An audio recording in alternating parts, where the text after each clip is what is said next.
So, dear students, good morning to all of you, and welcome to this second lecture. Although we have the introductory part in the first lecture, myself, Dr. Chetan Chauhan, I'm going to teach you this subject for this even semester course. So, we have to again have some light on the important aspect of the inorganic chemistry 3 content, which includes some of the important topics. So just raise your hands, students. My sound is audible to all of you. Okay. If you have any issue regarding the audibility, you can just put your response in the chat box. Okay. So we have although discussed certain aspect of the course in the first lecture. So I will just put little reflection on the same aspect because some of the students were absent in the previous lecture. So welcome again to all of you in the inorganic chemistry 3 subject. We have to have certain special topic which will be covered under this course. So myself, Dr. Chetan Chauhan, I am going to teach you this course in the even semester. So when we look into the course detail, you must aware of the course description, the course objective, the syllabus of the course, the course outcomes, and the content which you have to study during the course. Okay, so these aspects although I have discussed in the previous lecture also, but I am just repeating the same thing because some of you were absent in the previous lecture. So this is basically a course which is divided into 3 units, and this is a 3 credit hour course. You have 3 lectures per week, but as per the situation, we have nearly 5 lectures per week for this course. Okay, so this course has been divided into 3 units, 1, 2, and 3. Each of the unit has some specific content which you will go through during the coursework, and each unit will be covered in the 4 week time period. So each unit will have 15 contact hours so as to cover the content. Okay, so this is the course description of the course, how we have formulated the course into 3 units. This is the basic assessment model, okay, which will include the continuous assessment component and semester and term examination. The continuous assessment is also important because it comprises of 40% of the total assessment part. 60% will be covered by the semester and term examination. So when you look into the internal assessment component, you will have assignments, you have surprise tests, you will have the quizzes. So the respective number of the assignment is given for each of the unit as prescribed by the protocol given by the BB interface and the examination branch. Okay. So you can see that we have one assignment per unit. Similarly, you will have one surprise test per unit, whereas you will have 2 quizzes per unit. So this is the frequency of the assignment and the respective number, because these activities are graded one. Being a part of the different engagement activity which may be graded and non-graded, there will be some of the examination in between the session and known to be hourly examination. You will have 2 hourly examination, we used to call midterm examination. So it will be of 20 marks, and you will have 2 examination per semester. Okay, and you will have non-graded component as a homework and discussion.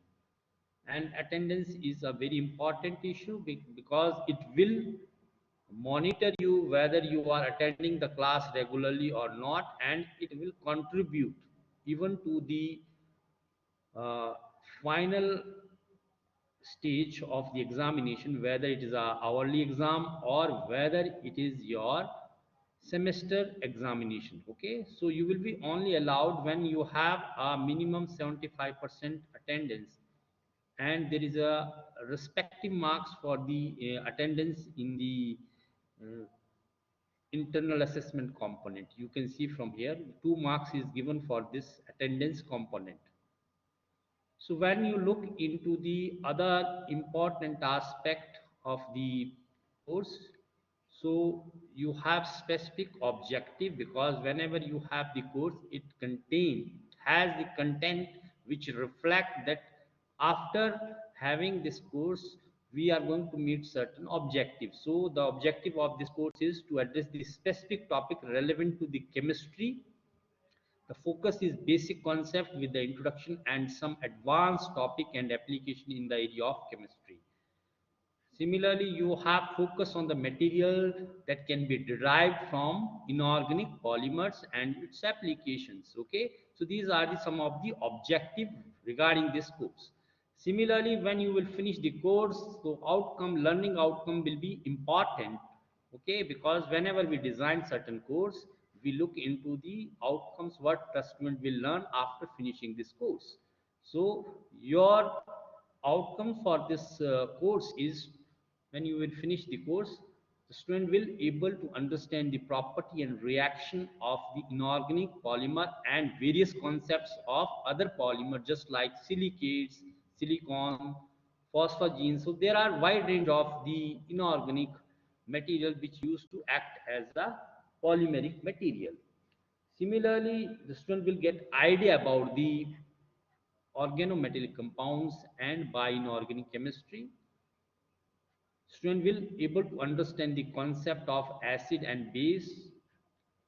Student will able to learn about the nanomaterials and their compositions, and able to learn about the metallurgical aspect, where we have the variety of component which can be extracted for the domestic and industrial use. So that is only possible by metallurgical process. Okay, so these are the some of the outcomes, 5 outcomes you can see on this slide, that it has to be taken into account when you will finish the course. So we suppose that you are going to have the knowledge which will enrich you, and you can apply the learned thing in your respective field wherever you will go. So learning outcome becomes very, very important. Okay, we have seen that this course includes certain contents, and each content is related to certain units. So you have 3 units. First unit is pertaining to the inorganic polymer, which includes the classification, comparative study of the polymer. When you have the organic polymer, the structural effect, classification, application of the inorganic polymeric material, which includes the silicates, their synthesis, structures, features, applications, okay, of the silicon based, silicons, boron based. Okay, you have boron based, you have phosphorus based.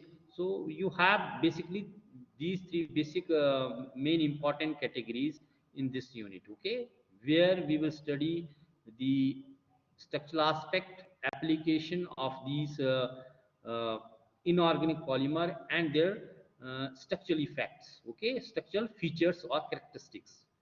Similarly, in the unit 1, you have the acid base, what substance can be act as acid and what molecule can act as a base. So it can be explained by exploring different theories and concepts. So this you have been doing and learning this aspect from your plus 2 level. Now you will have a revision of all those aspects here, where we will discuss the what substance has tendency to be act as an acid or base depending upon the different uh, theories and concepts. Okay, so similarly here you will have the Pearson hard soft acid base concept and its application, where you can apply this concept so as to explain rationally certain aspect of the chemistry. Okay, similar to this you have the second unit, which is pertaining to the nanomaterials.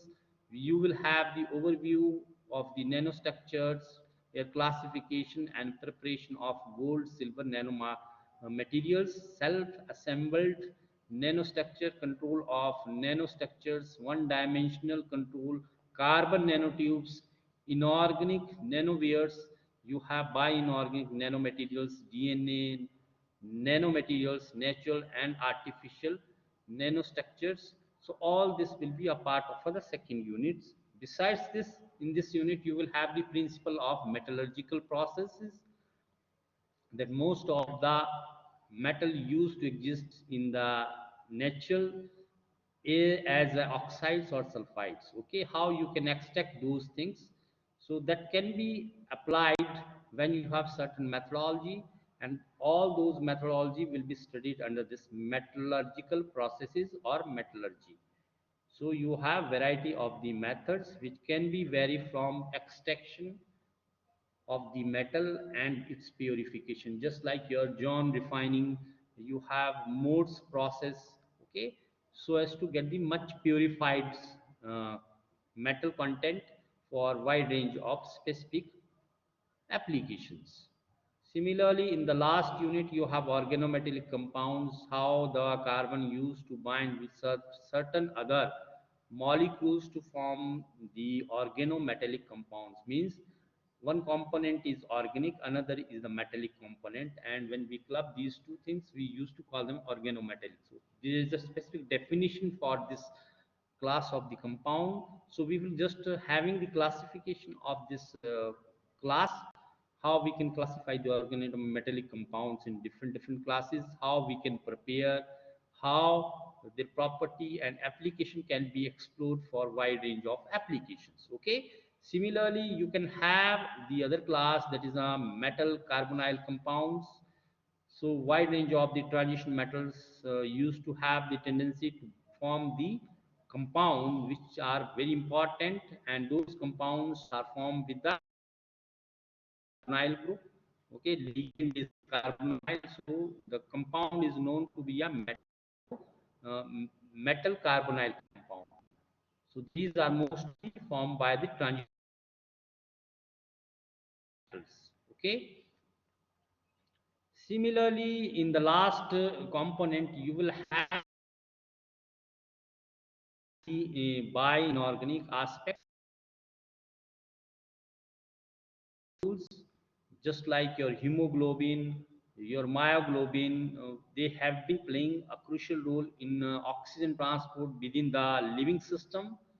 Okay, and certain amount of the iron which involved either as a important component of body, it has to be stored somewhere else and it has to be transferred within the body. So there is a certain uh, devices, you can say the biological devices which is present, which used to store such type of the iron content. Okay, so we have a storage and transfer of iron content within the living system, a part of this content in this unit. And similar to this, the elements which present around us, and we used to consume these elements in wide range of foodstuffs. So some of the metals are known to be heavy metals and they are toxic to the body. Okay, so their toxicity has been described here. So we will just go through the concept of toxicity and the level which we are exposed to. And we have metals just like cadmium, you have arsenic, you have mercury. All these metals, when we expose to these metals either in the form of some food or some other liquid, so there is a chances that our body respond in a negative way, and we are going to have some disorder within the living system, so that will be reflected in some sort of disease. So this toxicity will be studied in this unit. Okay, so this is a unit which is related to the bioinorganic chemistry. So this is all about the whole course what we are going to study in this semester. So when we look into the introductory part of the first unit, we are talking about the inorganic polymeric material. Before that, you should know what is the polymer. Okay, what is polymer? Basically, polymer is macromolecules which used to produce when small number of the quantity or entity combined with each other. These are the monomers. Okay, so these monomer has certain functionality. Okay, functionality means they have some active groups which has tendency to increase the binding capacity of that particular monomer. So if you have huge number of monomers and they come together to undergo polymerization reaction, and they will definitely have the functionality more than one. Okay, it may be two, it may be bifunctional, it may be trifunctional. So as much as you have the functionality in the molecule, in the monomer, you will have the possibility, more possibility of formation of the macromolecule that known to be a polymer. Okay, so you can see that there is a binding between these different types of the monomeric species. So you have to have the formation of macromolecule, and this macromolecule is known to be a polymer here. Okay, because there is a repetition of such units, and these units are nothing but a combined structure formed by the monomeric species through certain bonding, and you will have mostly the covalent bonding which is responsible for making such bonds. Okay, so polymer is a macromolecule. You cannot expect life without a polymer. So you have to have the concept which is not originated in the modern era, but it is responsible for the existence of life. It is already there in the nature, because we have the natural polymers, and now these days we are exploring heavily the synthetic polymer. Okay, so I'm not just talking about the inorganic or organic polymer, I'm just talking about the polymeric substance which exists on this earth, and life supposed to be running because of these polymeric materials.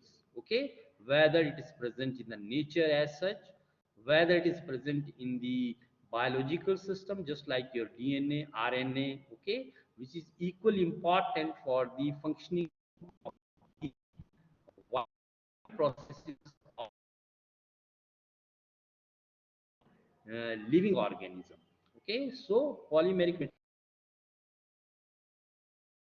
are a very important aspect. So when you look to the polymer, is known to be a polymerization where you have the functionality of the monomeric species should be more than one. Only then you supposed to have the formation of polymer. So this polymer is not new to the system, but it already exists in the nature. Just like you have been exploring the biological system, you have DNA, RNA, protein, polysaccharides. Okay, which is playing a crucial role in the plant and animal life. Okay, from earliest time we are exploiting natural occurring polymers. Okay, which provides the clothing, decoration, shelter, tool, weapons. So all types of the requirement you can have, because we have good number of polymeric material which can be explored, which can be exploited for the purpose of meeting our needs. Moreover, the origin of today's polymeric industry is commonly accepted being the 19th century, when some important discoveries were made occurring through the modification of certain natural products. Okay, so whatever industry you are now looking at in the modern era, it is because we have been exploring the natural polymers and we have modified, and after that there is a new era where we are relying on the synthetic polymer with the specific applications. Okay, the polymer may be of the organic origin, it may be inorganic origin. So you have seen that in this lineup, in the time scale or time lineup of the polymeric chemistry, there are certain contributions coming from different corners by the scientists. In one of them, you can see Thomas give an idea of modifying the natural rubber through the blending with certain additive materials. Later on, Charles Goodyear improve the property of the natural rubber through the vulcanization process where sulfur is introduced. Sir, all the polymeric. Dear students, this is a good question. Okay, when we look into the polymers basically is formed from the combination of monomers. If you have thousands of monomers, they combine together, and definitely it is going to form the polymeric material. So when the large number of monomer will combine with each other, so very giant molecule will be formed. Okay, so this molecule will have higher molecular weight. Okay, so that is why we used to call them as a macromolecule. Okay, you cannot classify all the macromolecule as a polymer. Okay, but polymer is a type of a macromolecule. Okay, macromolecule may include some other molecules which may not be a polymer. Okay, so it depends upon the molecular weight. We used to put this polymer in the category of macromolecule or giant molecule. Okay, but besides polymer there are certain other types of the molecules which also have higher molecular weight, but they are not basically polymer as per the definition, because they do not have the combination of the monomeric unit in a repeated way. Okay, so they are not classified as a polymer, but they can classify as a macromolecule because of the presence of the higher molecular weight.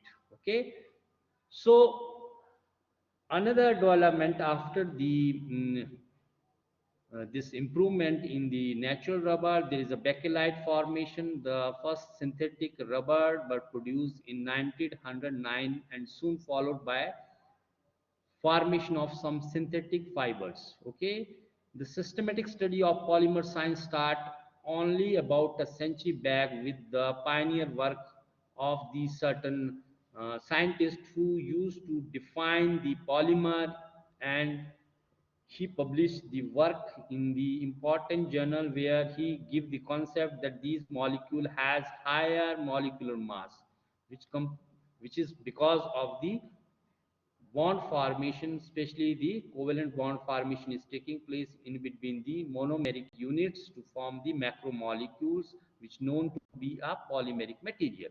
Okay, so this is a little bit reflection on the historical aspect of the polymeric science, but still many things are coming up with the research and development. You will have wide range of application of polymeric material. It is only possible because these days the quality of the polymeric material is now improved, so we can apply the polymeric material in wide range of applications. Okay, so they have just either they have improved the method of producing, or the quality of the particular polymeric material has been improved.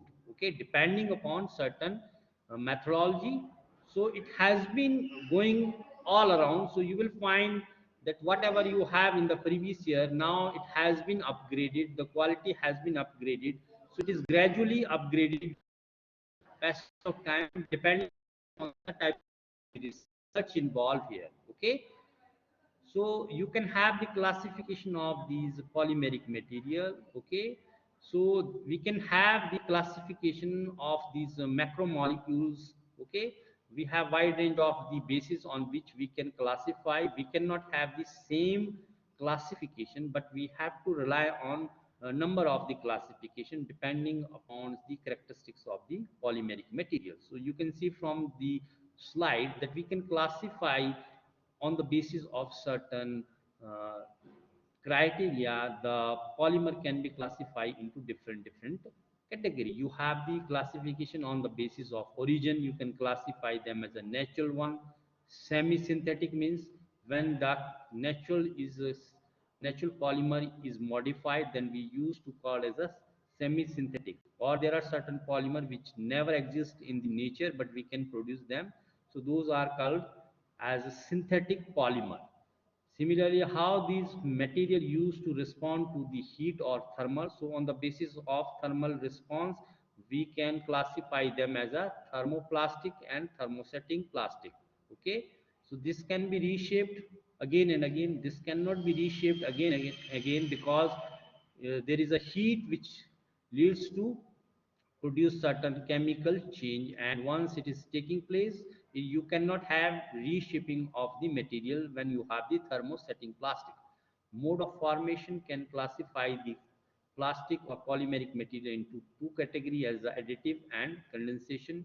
Similar, you can have the structure classification on the basis of which we can classify the uh, polymer as a linear, branch, or cross-linked. Similar to this, you can classify the polymeric material on the basis of application and physical property. Some of the material can be classified as a elastomer or rubber. You can have the plastic, you can have the fibers. Okay, so this classification is on the basis of application and its physical property. Tacticity, you can define this concept for classifying the polymeric material as isotactic, syntactic, and atactic. Okay, so we will just have a close look of this aspect. Similarly, the crystallinity of the substance, some of the polymeric materials are non-crystalline. That needs to be clarified that we cannot have the 100% crystalline structure, but we can have the majority of the component of the structure as a crystalline. So we used to call that the crystalline, but in some cases this is not possible. Then we used to call it as a non-crystalline, or we used to have the semi-crystalline structure. Okay. Similar to this, you can classify the polymeric material on the basis of polarity. It may be polar, it may be non-polar. Chain, what type of the chain the particular molecule will have, whether it will have the chain structure which is similar, just like you have the homopolymers, or whether you have the heteropolymer chain. Okay, so this is the another way of classifying the polymeric material. So on the basis we have studied that we have the natural polymers, we have the synthetic or semi-synthetic polymers. You have the synthetic polymer just like the polyethylene, polystyrene. So these are the organic uh, polymeric materials. Similarly, you can have the silicons. So these are the inorganic polymers. Okay. Similarly, you can modify the natural occurring polymer just like cellulose can be modified through chemical reagent to form the cellulose nitrates or methyl cellulose. So there is wide range of the modified polymers. So those are known to be a semi-synthetic polymers. Okay, basically you will find such type of the classification in the organic chemistry, because we have wide range of natural occurring polymer which can be modified. So on thermal response, you can have the thermoplastics, thermosettings. So it can be softened, okay, on repeated application of thermal energy without much change in their property. Okay, you can have wide range of such polymeric material. You can have the, dear students, if you have the natural rubber, okay, you are not modifying this one, so it will be classified under as a natural category, okay. But if you classify, if you modify this natural rubber, so definitely it will be come under the category of semi-synthetic polymer, because you are introducing half of the component as a synthetic one, and half of the component is exist as a natural one. Okay, so similar to this, thermosetting plastic is different. So some polymeric material undergoes certain chemical change when it exposed to the heat or thermal energy. Okay, so it becomes or turn into infusible mass, and setting process involves the chemical change leading to change its property. Okay, so that is occurring in thermosetting plastics material. So you have wide range of phenolic resins, urea, epoxy resins. So there are wide range of the molecules or the polymeric material which can be put in this category. So looking into the another component of the classification, just wait, you can classify this one on the basis of the process you are applying for the polymerization. It may be addition process. So we used to have the additional polymers.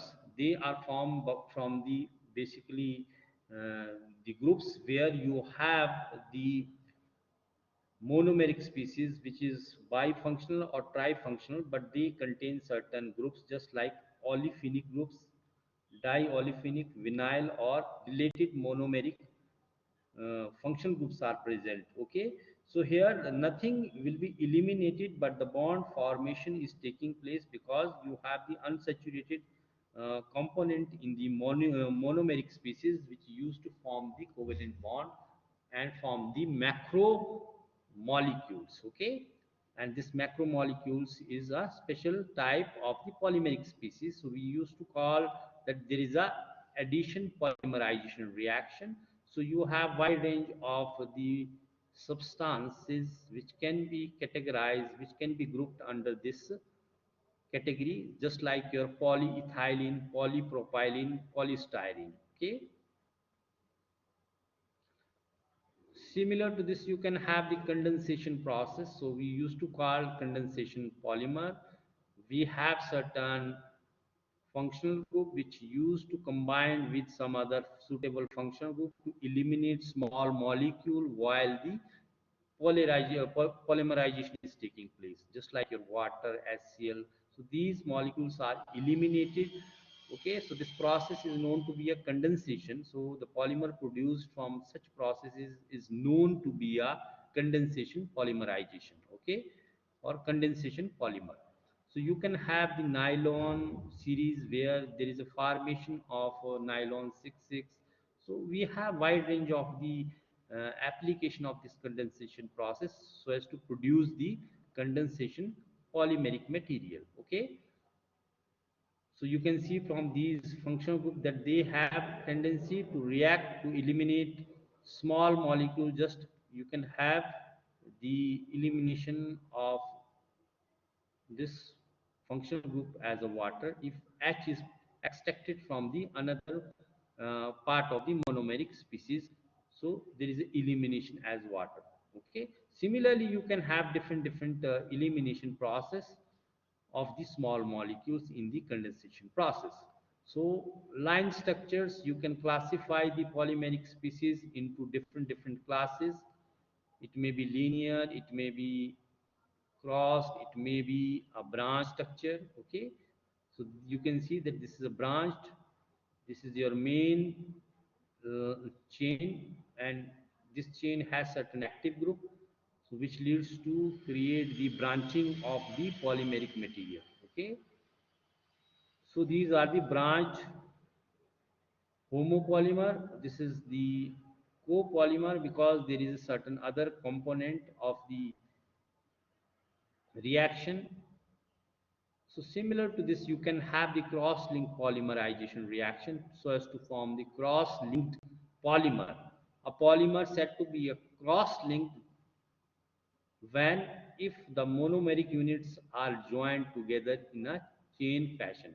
So you can see this is one chain, okay, this is another chain. So they are linked with these branch structures. So we used to call the cross-linked polymeric species. So it may be homo, it may be hetero, it depends on the type of the monomeric species coming together to form the polymeric material.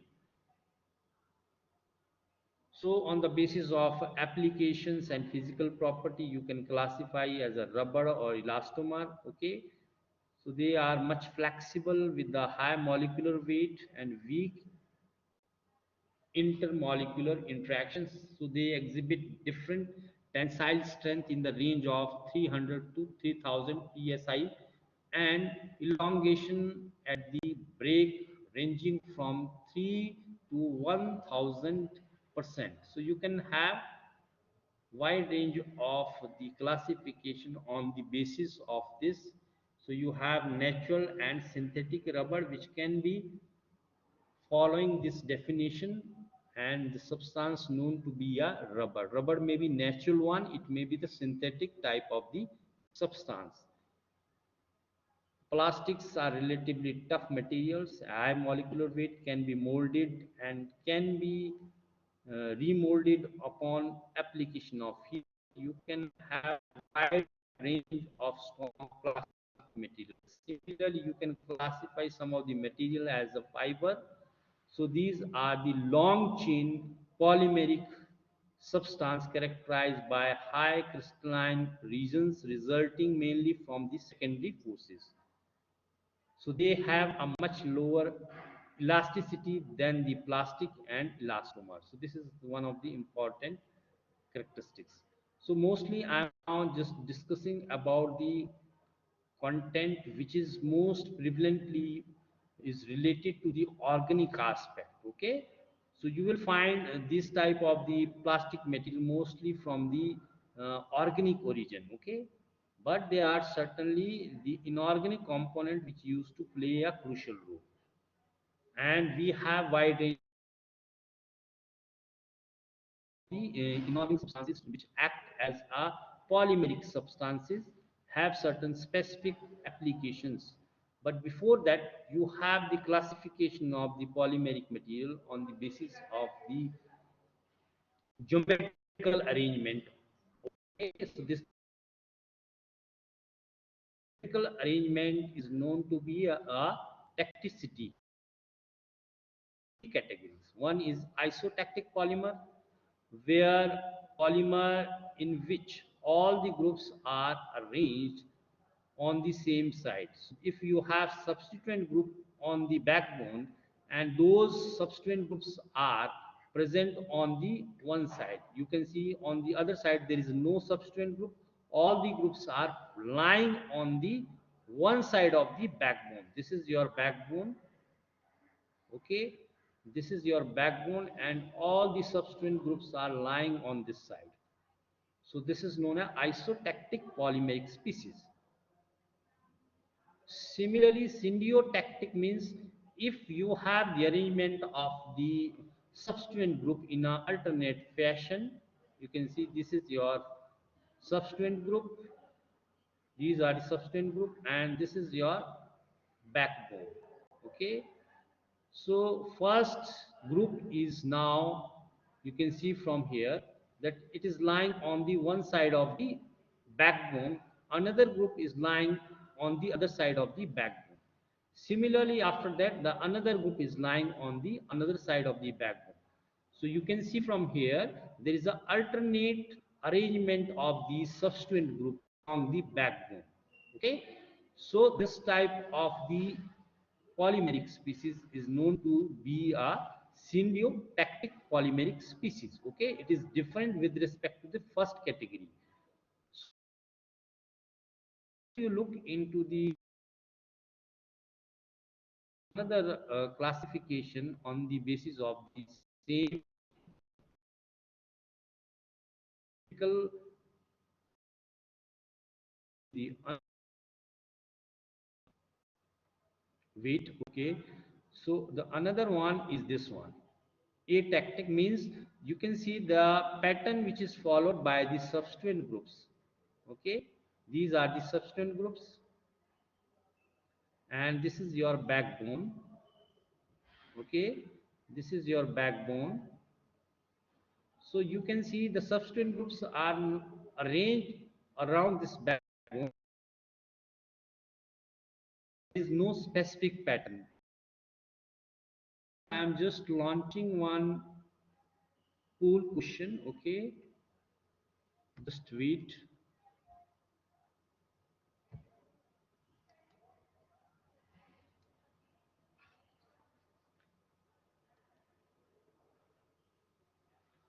Which of the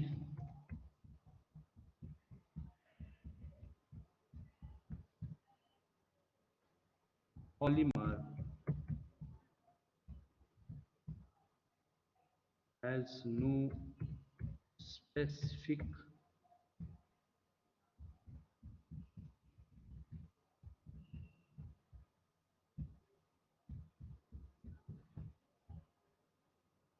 substituent group. Okay,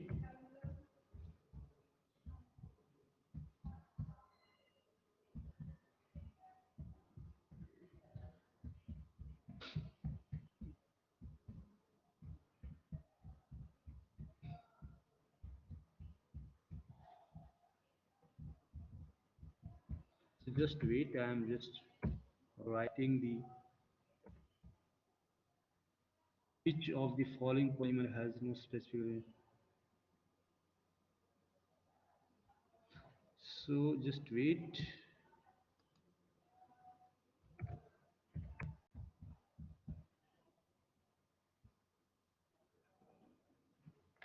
This is a big problem. Just wait, dear students.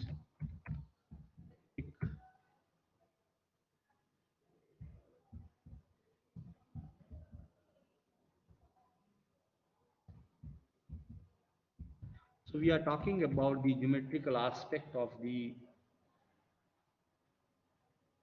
So this is the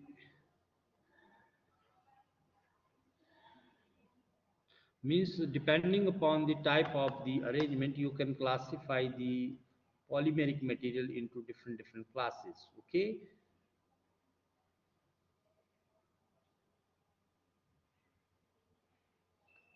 Still, students are not responding to the pool question. Just put your comments in the pool box.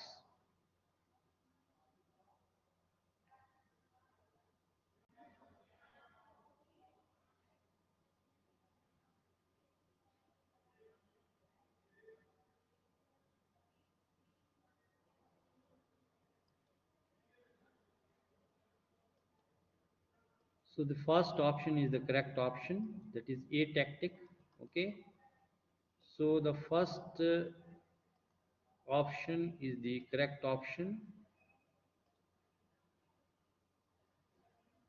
So I am going to close the pool now.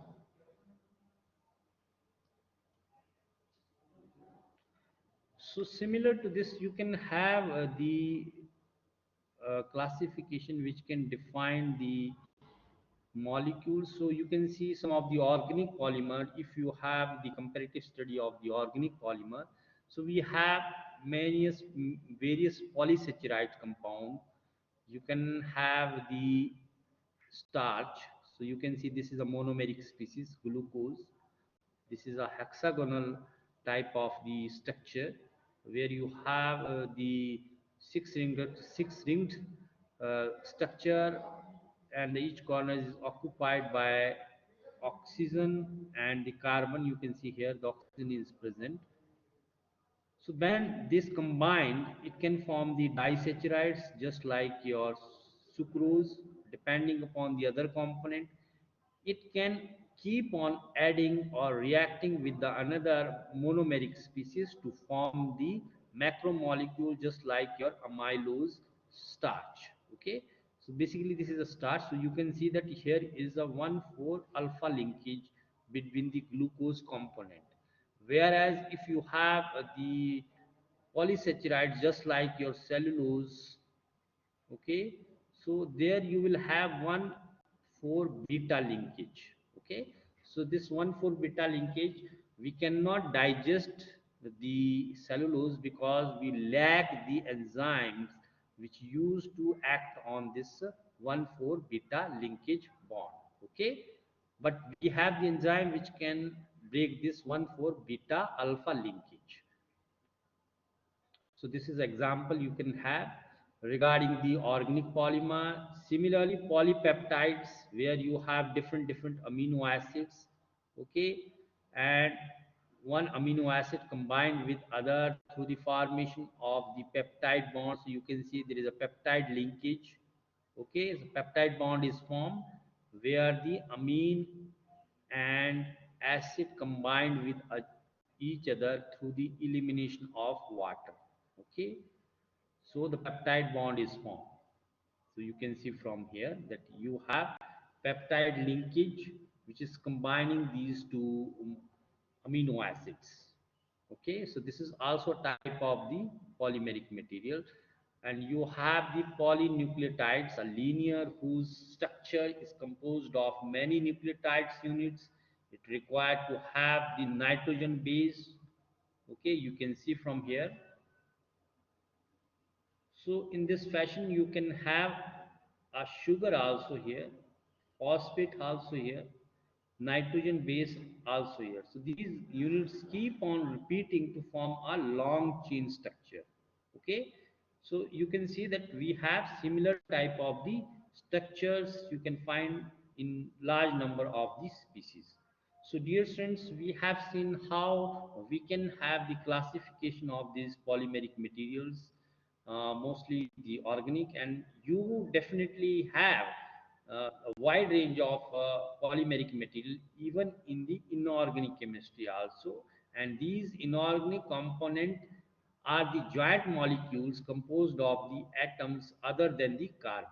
Okay, so these are going to play a very important role to form these macromolecules of a wide range of applications. So we will going to have the discussion which will proceed in the next lecture regarding the inorganic polymeric materials. Okay, so dear students, thank you to all of you to be a part of this wonderful session. So we will have a class in the next session. Thank you to all of you.